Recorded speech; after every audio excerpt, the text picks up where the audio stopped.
So you remember how last week I talked about how Xbox seems to be moving towards a subscription-based future and they don't really care about selling you a Series X? How I said we would find out if I was right or not at their showcase on Thursday? Well, Thursday came and went and I feel more justified than ever. Now look, I'm sure there are people out there who will call me a PlayStation fanboy for this video, and that's fine. But at the end of the day, there are things that they showed at the showcase on Thursday that got me excited. However, as somebody who primarily plays on the other two consoles, I was left feeling the same way after Xbox's showcase that I did before. There's no good reason for me to buy a Series X. I've seen some Xbox fans around the internet proclaim that this event was great, that it did everything they needed it to, and they couldn't be happier. To that, I say two things.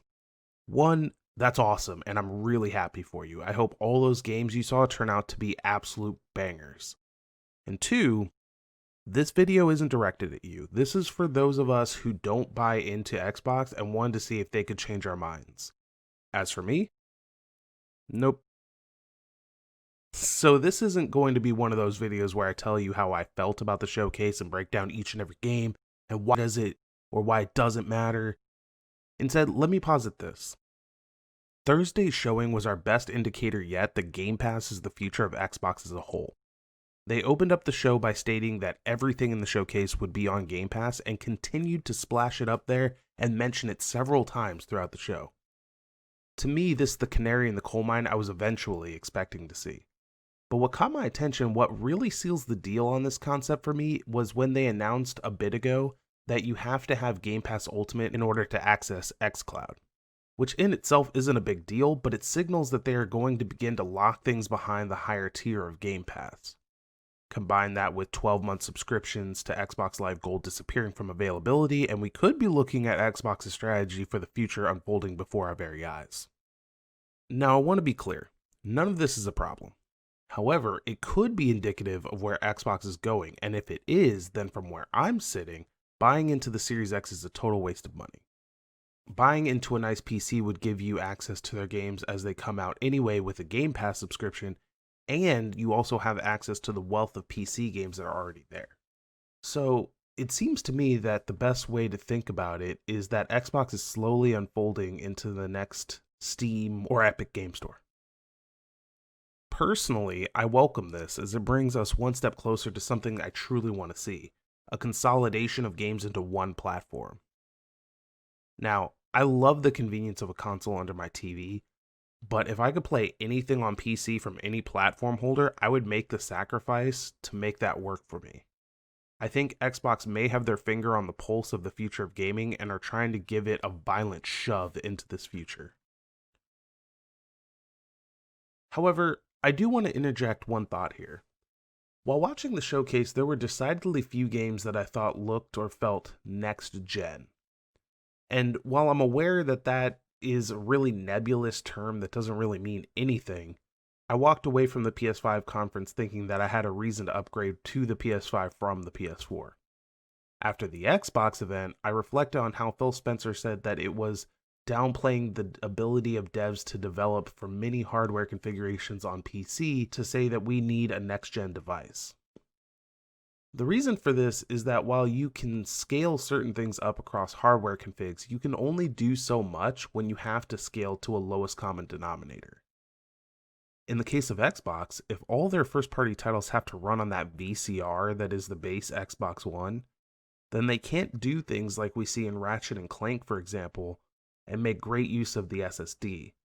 Instead, you would see tons of loading screens for a game like that to run it all. At some point, the devs do have to move on from some hardware, and I hope for Xbox's sake, they know that too.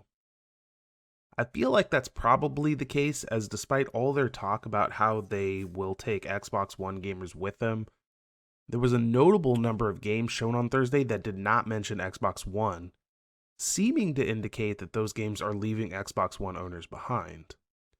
Combine this with the official word from Xbox afterwards that it will be up to the dev teams individually to decide what is best for their games, and it sounds like Xbox is totally walking back their all-inclusive statements made just weeks ago.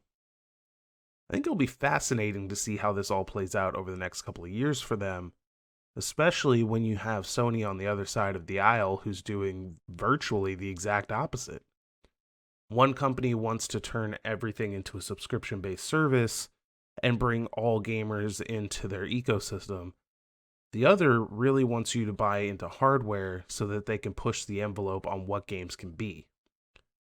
It seems to me, from a gamer's perspective, that Sony will at the least have interesting games that are coming out on their platforms, taking advantage of all the hardware that they have, even if historically speaking, it will only be for the first year or so that their first party developers have a mandate to do so. On Xbox, it kind of feels like we're going to get the same thing that we've been getting for the last 10-ish years, just with 4K graphics, which, if we're being honest, doesn't really mean anything. Upscaling something that's 720p into 4K doesn't make it look amazing. It just brings out all the minor details that you probably don't always want your players to see. Personally, I welcome a future in which Xbox games are available as a subscription, because I can just subscribe to Game Pass and play all the games from Xbox that I want to play anyway. Not to mention a number of third-party games that I may not want to pay, $60, but I still want to play.